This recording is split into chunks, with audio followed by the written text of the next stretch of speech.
வணக்கம் traders, welcome to post market report. So இன்னைக்கு நம்ம இந்த வீடியோவில் நிஃப்டி, பேங்க் நிஃப்டி மற்றும் சென்செக்ஸ் வந்து ஏப்ரல் 22ஆம் தேதி புதன்கிழமை என்ன நடக்கிறதுக்கான வாய்ப்பு இருக்குது அப்படிங்கிற ரிப்போர்ட் தான் நமக்கு பார்க்க போகிறோம். ஸோ இது வந்து போஸ்ட் மார்க்கெட் அனாலிசிஸ் அப்படிங்கிறனால இன்னையோட மார்க்கெட் ஏப்ரல் 21ஆம் தேதி நமக்கு வந்து மார்க்கெட்டோட ப்ரைஸ் ஆக்ஷன்ஸ் எப்படி இருக்குது, மார்க்கெட்டோட ஓப்பன் இன்ட்ரெஸ்ட் டேட்டா அண்ட் நம்மளோட ஆப்ஷன் செயின் இதை வச்செல்லாம் நமக்கு இன்னையோட ட்ரேடை வந்து இன்னையோட மார்க்கெட்டை எப்படி நம்ம வந்து புரிஞ்சுக்க முடியும் அப்படிங்கிறத பார்ப்போம். அண்ட் இதிலிருந்து நாளையோட எக்ஸ்பெக்டேஷன்ஸ் என்னங்கிறத நம்மளால கண்டுபிடிக்க முடியுதாங்கிறத பார்ப்போம். வாங்க இப்போ நம்ம வீடியோக்குள்ளே போகலாம். ஸோ இன்னைக்கு வந்து பார்த்தீங்கன்னா நம்மளோட மார்க்கெட் வந்து ஒரு ஸ்ட்ராங்கான ஒரு அப் ட்ரெண்டில் இருந்துச்சு. அண்ட் இந்த அப் ட்ரெண்ட் வந்து எதிர்பார்த்ததா அப்படின்னு கேட்டிங்கன்னா ஆமான்னு தான் சொல்லுவோம். என்ன அப்படின்னா நம்ம இன்னைக்கு காலையில் என்ன சொல்லியிருந்தோம்னா இன்னையோட மார்க்கெட் வந்து இந்த 24,300 அப்படிங்கிற இந்த ஒரு ரேஞ்ச் இருக்கு பாருங்க. இந்த ரேஞ்சுக்கு கீழே வந்துருச்சுன்னா நமக்கு வந்து மார்க்கெட் வந்து ஒரு ஸ்ட்ராங்கான ஒரு டவுன்ஃபால் இருக்கும் அப்படிங்கிறத எதிர்பார்த்தோம். அதே மாதிரி நம்மளோட சென்செக்ஸ்லையும் பார்த்தீங்கன்னா 78,400 78,400ம், அதே மாதிரி நம்மளோட பேங்க் நிஃப்டியை பொறுத்தளவு நமக்கு 56,550 இந்த 3 பிரைஸும் இருக்கு பாருங்க. இந்த 3 பிரைஸும் பார்த்தீங்கன்னா, நமக்கு இன்னையோட மார்க்கெட்டுக்கு ஒரு ஸ்ட்ராங்கான ஒரு சப்போர்ட் ரேஞ்சா இருந்துச்சு. ஆனா, மார்க்கெட் வந்து இந்த 3 பிரைஸையும் தாண்டி மார்க்கெட் வந்து ஒரு கேப் அப்ல இருந்துச்சு.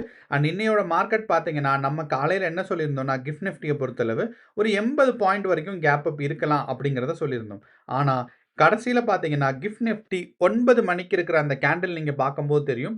கரெக்ட்டா நமக்கு கடைசி 2 கேண்டில்ல பார்த்தீங்கன்னா, மார்க்கெட் வந்து ஒரு ஸ்ட்ராங்கான அப் ட்ரெண்ட் குடுத்துருச்சு. ஸோ நம்ம என்ன சொல்லியிருந்தோம்னா, நமக்கு வந்து 7:30க்கு ரெக்கார்ட் பண்ணும்போது ஒரு 63 பாயிண்ட் தான் கேப் அப் இருக்கு. அண்ட் 6 மணிலிருந்து பார்த்தீங்கன்னா, ஒரு டவுன் ட்ரெண்ட்ல தான் மார்க்கெட் போயிட்டுருக்கு. அப்படிங்கிறனால இந்த டவுன் ட்ரெண்ட் கன்டின்யூ ஆச்சுன்னா, நமக்கு வந்து gap up and gap down வராதுன்னு சொல்லியிருந்தோம். ஆனா இதே இது பார்த்தீங்கன்னா, கரெக்ட்டா நமக்கு வந்து 15 வரைக்குமே பார்த்தீங்கன்னா, மார்க்கெட் வந்து ஒரு டவுன் சைட்ல தான் இருந்துச்சு. வெறும் 37 பாயிண்ட் தான் கேப் அப்ல இருந்துச்சு. ஆனா நமக்கு வந்து ஃபர்ஸ்ட் கேண்டில் ஓப்பன் ஆகும்போது ஒரு ஸ்ட்ராங்கான கிரீன் கேண்டிலா ஓப்பன் ஆயிடுச்சு. அண்ட் இந்த கிரீன் கேண்டில் வந்து நிஃப்டி 50 வச்சு நமக்கு வந்து கேப் அப் கண்டுபிடிச்சு சாரி கிஃப்ட் நிஃப்டியை வச்சு நமக்கு வந்து கேப் அப் கண்டுபிடிச்சிருந்திருக்க முடியாது. ஏன்னா இது மார்க்கெட்ல பையர்ஸ் பண்ணக்கூடிய ஒரு கேப் அப். ஸோ அப்படிங்கிறனால அண்ட் இந்த கேப் அப்க்கு காரணம் வந்து பார்த்தீங்கன்னா ப்ரீ மார்க்கெட்டில், ஏன்னா அந்த 9 டு 9:15 மார்க்கெட் ஓப்பன் ஆகும் பாருங்க, அந்த இடத்துல நமக்கு ஓப்பன் ஆகி தான் அதுக்கப்புறம் 9:15க்கு ஒரு கேப் அப்பாக வந்திருக்கு. ஸோ அப்படிங்கிறனால இந்த கேப் அப்பை கண்டுபிடிக்கிறதோ இல்லை இந்த கேப் அப்பை எதிர்பார்க்குறதும் இன்னையோட மார்க்கெட்டோட டேட்டாஸில் யார் கையிலையும் இருந்திருக்காது அப்படிங்கிறதா நமக்கு சொல்ல முடியும். அண்ட் இது வந்து ப்ரீ மார்க்கெட் ரிப்போர்ட்டில் பிக் பிளேயர்ஸ் எல்லாம் பண்ணக்கூடிய ஒரு வேலை. ஸோ அப்போது இன்னையோட மார்க்கெட் பார்த்தீங்கன்னா ஸ்டார்டிங்கில் ஒரு கேப் அப்பும், அதுக்கப்புறம் பார்த்தீங்கன்னா நமக்கு ஒரு first pull back, second pull back, இந்த 2 புல் பேக் அப்புறமே பார்த்தீங்கன்னா, அதாவது மார்க்கெட் இப்படி மேலே போச்சு, அங்கிருந்து ஒரு டவுன் ட்ரெண்ட், திருப்பி மேலே போச்சு, சின்னதாக ஒரு டவுன் ட்ரெண்ட். ஸோ இது 2 புல் பேக்குன்னு சொல்லுவாங்க. இந்த 2 புல் பேக்குக்கு அப்புறமே பார்த்தீங்கன்னா, நமக்கு வந்து ஒரு ஸ்ட்ராங்கான ஒரு கால் ஆப்ஷன்ஸ் எடுத்திருக்கணும். அண்ட் மார்க்கெட் வந்து பார்த்தீங்கன்னா 24,500 வரைக்கும் போகிறதுக்கான ஒரு டார்கெட்டை நம்ம வந்து ஃபிக்ஸ் பண்ணியிருக்கணும். அண்ட் இதுக்கப்புறமே பார்த்தீங்கன்னா, மார்க்கெட் வந்து ஒரு கன்சாலிடேஷன் ஸ்டேட்டுக்கு வந்துருச்சு. அண்ட் இந்த கன்சாலிடேஷன் ஸ்டேட்டுக்கு அப்புறம் நமக்கு வந்து இன்னைக்கு எக்ஸ்பைரி டே அப்படிங்கிறனால கொஞ்சம் கேர்ஃபுல்லா தான் இருந்திருக்கணும். அண்ட் கடைசி 1 ஹவர்லாம் நெறைய பேர் ட்ரேட் எடுத்திருக்க மாட்டாங்க. ஸோ அப்படிங்கிறனால இன்னையோட மார்க்கெட் வந்து ஒரு எக்ஸ்பைரி டே அப்படிங்கிற ஒரு காரணத்தினால நமக்கு வந்து மத்தியானத்துக்கு மேல ஸ்ட்ராங்கான பையிங் அண்ட் செல்லிங் இல்ல. ஆனா காலையில மட்டும் பார்த்தீங்கன்னா, சின்னதா ஒரு ராலி வந்து 24,500ஓட மார்க்கெட் வந்து ஸ்டாப் ஆயிடுச்சு. அண்ட் இன்னையோட மார்க்கெட்ல நமக்கு வந்து ஆப்ஷன் செயின்ல நம்ம காலையில சொல்லியிருந்திருப்போம். என்ன அப்படின்னு பார்த்தீங்கன்னா, ஓப்பன் இன்ட்ரெஸ்ட் டேட்டா நமக்கு வந்து இது இன்னையோட ஓப்பன் இன்ட்ரெஸ்ட் டேட்டா. நமக்கு வந்து நேத்தோட ஓப்பன் இன்ட்ரெஸ்ட் டேட்டா நமக்கு பார்த்தோம் அப்படின்னா, நமக்கு வந்து பார்த்திருப்போம் 25,000ல ஸ்ட்ராங்கான கால் ஆப்ஷன்ஸ் இருந்துச்சு அப்படிங்கிறது. அண்ட் இந்த 25,000ல ஸ்ட்ராங்கான கால் ஆப்ஷன் இருக்கும்போது நம்ம என்ன சொல்லியிருந்தோம்னா, இது வந்து ஒரு ஹெட்ஜ்ட் பொசிஷன். ஒருவேளை மார்க்கெட் வந்து பாசிட்டிவா போனா, அவங்களோட கேப்பிட்டல காப்பாத்துறதுக்காகன்னு. உங்களுக்கு ஞாபகம் இருந்திருக்கும்னு நினைக்கிறேன். நேத்து நம்ம வந்து ஆப்ஷன் செயின் பார்த்துட்டு என்ன சொன்னோம் அப்படின்னா, 25,000த்துல பார்த்தீங்கன்னா, நமக்கு வந்து இதோட பிரைஸ் வந்து ரொம்ப ரொம்ப கம்மியா இருந்துச்சு. வெறும் ரூ. 36 தான் இருந்துச்சு அப்படிங்கிறத சொன்னோம். ஸோ அப்போ 25,000தோட நான் இன்னையோட ஆப்ஷன் சார்ட் எடுக்கிறேன். ஸோ ஆப்ஷனோட பிரைஸ் வந்து எப்படி வேரி ஆயிருக்குன்னு பார்த்தீங்கன்னா, உங்களுக்கே தெரியும். ஸோ ஆப்ஷனோட பிரைஸ் இன்னைக்கு 25,000க்கு பார்க்கும்போது, இன்னைக்கு ஓப்பன் ஆகும்போது காலையில பார்த்தீங்கன்னா ரூ. 1 இருந்துச்சு. அதுக்கு முன்னாடி நமக்கு ஓப்பன் ஆகும்போது பார்த்தீங்கன்னா, மார்க்கெட்ல ரூ. 5 இருந்துச்சு. ஸோ அப்போ இந்த 25,000ஓட கால் ஆப்ஷன்ஸ் பார்த்தீங்கன்னா, நமக்கு வந்து ரூ. 5 இருந்தது. அழகா அப்படியே குறைஞ்சிச்சு. ஃபர்ஸ்ட் நமக்கு வந்து ஃபர்ஸ்ட் கேண்டில்லயே பார்த்தீங்கன்னா, அங்கருந்து ரூ. 1க்கு கீழ வந்துருச்சு. அண்ட் அதுக்கப்புறம் இது ரெக்கவரி ஆகவே இல்ல. ஸோ அப்படிங்கிறனால இது வந்து ஒரு ஸ்ட்ராங்கான ஒரு ட்ராப். ஒருவேள நீங்க வந்து ஓப்பன் இன்ட்ரெஸ்ட் டேட்டா பார்த்து 25,000ல போய் நீங்க வந்து கால் ஆப்ஷன்ஸ் எடுத்திருந்தீங்க அப்படின்னா, நீங்க இந்த 25,000ஓட கால் ஆப்ஷன்ஸ் பார்த்தீங்கன்னா, பிரைஸ் மேலவே போகல. அப்படின்னா என்ன அர்த்தம்னா, மார்க்கெட் வந்து 25,000 ரீச் ஆறதுக்கான வாய்ப்புகள் இல்ல அப்படிங்கிறது அர்த்தம். அதே மாரி நம்ம வந்து 24,500 அந்த 24,500ஓட ஆப்ஷன் சார்ட் பார்த்தோம்னா தெரியும். இந்த 4,500ஓட ஆப்ஷன் சார்ட் பார்த்தீங்க அப்படின்னா, மார்க்கெட் வந்து ஒரு ஃப்ளக்சுவேஷன்ல இருந்துச்சு. அதாவது மார்க்கெட் மேல போகும், திரும்ப கீழ வரும். So option price. ஸோ அப்படின்னா இந்த பிரைஸ் ரீச் ஆறதுக்கான வாய்ப்புகள் இருக்குன்னு. ஸோ அப்போ நீங்க இந்த ஆப்ஷன் சார்ட் பார்க்கும்போதே, இந்த ஆப்ஷன் சார்ட்டோட பிரைஸ் வந்து எப்படி மூவ் ஆகுதுங்கிறத பொறுத்தே, நமக்கு வந்து மார்க்கெட் எவ்வளோ தூரம் போகும், எவ்வளோ தூரம் போகாதுன்னு. ஏன்னா 24,500க்கு போகும்போது நமக்கு வந்து மார்க்கெட்ஸ் வந்து பாசிட்டிவா இருக்கு.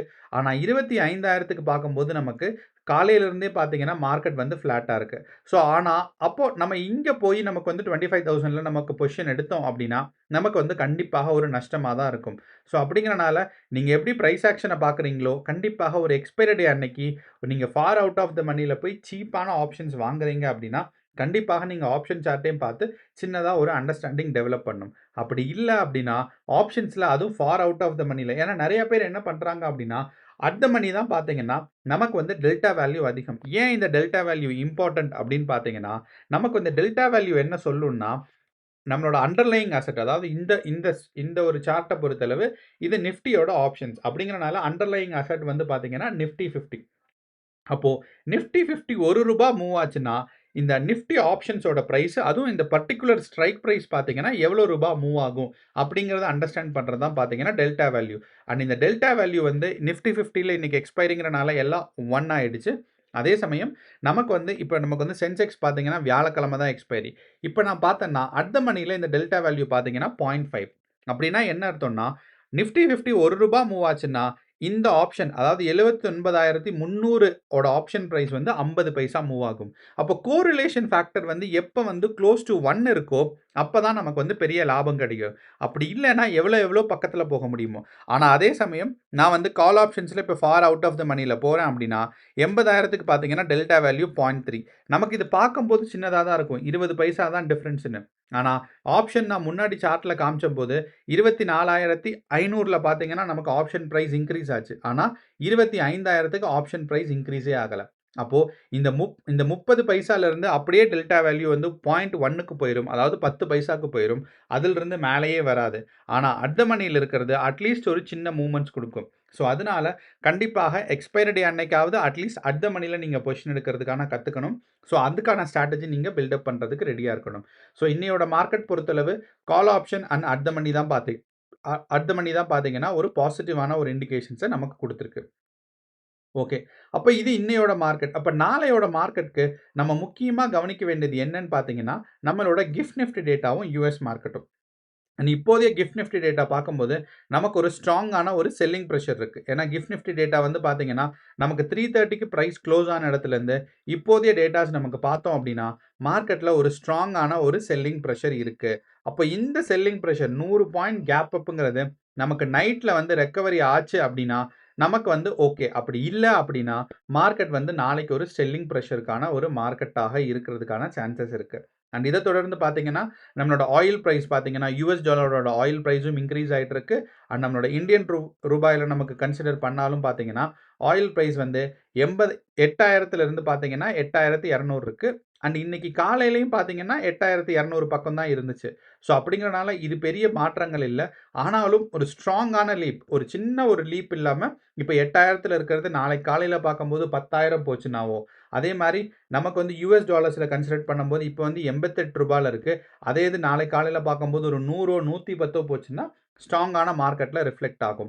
அப்போ நமக்கு ஆயில் பிரைஸ் சின்னதா இன்கிரீஸ் ஆயிட்டு இருக்கு. ஆனா நமக்கு கிஃப்ட் நிஃப்டி பார்க்கும்போது குளோபல் பிளேயர்ஸ் வந்து பார்த்தீங்கன்னா, ஒரு ஸ்ட்ராங்கான செல்லிங் பிரஷர்ல இருக்காங்க அப்படிங்கிறது தெரியுது. 3வதா நம்மளோட யுஎஸ் மார்க்கெட் பார்த்தீங்கன்னா, S&P 500 நம்மளோட Nasdaq காம்போசிட் இண்டெக்ஸ் அதே மாரி Dow Jones industrial average. So US மார்க்கெட்ட பொறுத்தளவு 3 இம்பார்ட்டன்ட்டான ஒரு ஸ்டாக்ஸ் இருக்கு. ஸோ ஃபர்ஸ்ட் வந்து பார்த்தீங்கன்னா, நமக்கு வந்து S&P 500. இந்த S&P 500 பார்த்தீங்கன்னா, நமக்கு வந்து ஏறக்குறைய நமக்கு நைட் 7 மணிக்கு தொடங்கும். அண்ட் இந்த 7 மணியில மார்க்கெட் மேல போயிட்டு கீழ டவுன்ஃபால் ஆயிட்டு இருக்கு. ஸோ அப்போ இந்த மார்க்கெட் வந்து நாளைக்கு காலையில பாசிட்டிவா இருந்துச்சுன்னா, நமக்கு வந்து இந்தியன் மார்க்கெட் ஒரு பாசிட்டிவா மூவ் ஆறதுக்கான சான்சஸ் இருக்கு. ஆனா இப்போதைய நிலைமையில பார்க்கும்போது, gift Nifty data, oil price and US மார்க்கெட்ட நமக்கு பார்த்தோம் அப்படின்னா, மார்க்கெட் வந்து ஒரு செல்லிங் பிரஷர் இண்டிகேஷன்க்கான ஒரு சான்சஸ் இருக்கு. என்னதான் இருந்தாலும் இது வந்து ஒரு ஜோசியம் மாரி கிடையாது. நம்ம வந்து மார்க்கெட்ட கிளியரா அண்டர்ஸ்டாண்ட் பண்ண முடியாது. ஸோ அப்படிங்கிறனால இப்போதைய எக்ஸ்பெக்டேஷன்ஸ் என்னன்னா, மார்க்கெட் ஒரு செல்லிங் பிரஷர்ல இருக்கு. அண்ட் கிஃப்ட் நிஃப்டி டேட்டா பார்த்தாலும் நமக்கு ஒரு செல்லிங் பிரஷர்ல இருக்கு அப்படிங்கிறது தெரியுது. காலையில நம்ம ப்ரீ மார்க்கெட் ரிப்போர்ட்ல காலையில 6:30க்கு கிஃப்ட் நிஃப்டி எப்படி ஓப்பன் ஆகுதுங்கிறத பொறுத்து தான் நம்மளால பெட்டரா பண்ண முடியும். ஆனா இப்போதைய நிலைமையில பார்க்கும்போது மார்க்கெட் ஒரு செல்லிங் பிரஷர் இருக்கிறதுக்கான ஒரு நெறைய டேட்டாஸ் நம்ம கையில இருக்கு. அண்ட் இன்னைக்கு வந்து நம்மளோட ஓப்பன் இன்ட்ரெஸ்ட் டேட்டாவும், அதே மாரி நம்மளோட option chain, open interest data and FII datas வந்து பார்த்தீங்கன்னா வேலிடா இருக்காது. காரணம் என்னன்னா, இந்த டேட்டா பார்க்குறது போன வாரத்தோட ஆப்ஷனோட மட்டும். அப்போ இந்த வாரத்தோட ஆப்ஷன் முடிஞ்சனால, நாளையோட டேட்டால இருந்து தான் பார்த்தீங்கன்னா, எஃப்ஐஐஸோட பொசிஷனும், அதே மாரி நம்மளோட ஓப்பன் இன்ட்ரெஸ்ட் டேட்டாவும் நமக்கு வந்து பார்த்தீங்கன்னா, ஒரு அண்டர்ஸ்டாண்ட் பண்றதுக்கோ, இல்லன்னா வேலிடா இருக்கும். ஏன்னா, இன்னைக்கு வந்து இந்த டேட்டா எக்ஸ்பைரி ஆயிடுச்சு அப்படிங்கிறனால, நமக்கு வந்து நாளையில இருந்து தான் ஓப்பன் இன்ட்ரெஸ்ட் டேட்டா, பிளஸ் நம்ம வந்து எஃப்ஐஐ டேட்டாஸ கன்சிடர் பண்ண முடியும். ஸோ இப்போதைய நமக்கு வந்து மேஜர் அ பிளேயர்ஸ் யாருன்னு பார்த்தீங்கன்னா, அதாவது எந்த டேட்டா நமக்கு ரொம்ப முக்கியம்னு பார்த்தீங்கன்னா, நம்மளோட GIFT Nifty data, oil price and US market. இந்த 3மே பார்த்தீங்கன்னா, ஒரு டவுன் ஃபாலிங் மார்க்கெட்க்கான ஒரு இண்டிகேஷன்ஸ் இருக்கு. அப்ப நாளையோட மார்க்கெட் சின்னதா ஒரு பிரைஸ் கரெக்ஷன் வர்றதுக்கான சான்சஸ் இருக்கு. ஸோ கேர்ஃபுல்லா ட்ரேட் பண்ணுங்க. All the best. நன்றி. வணக்கம்.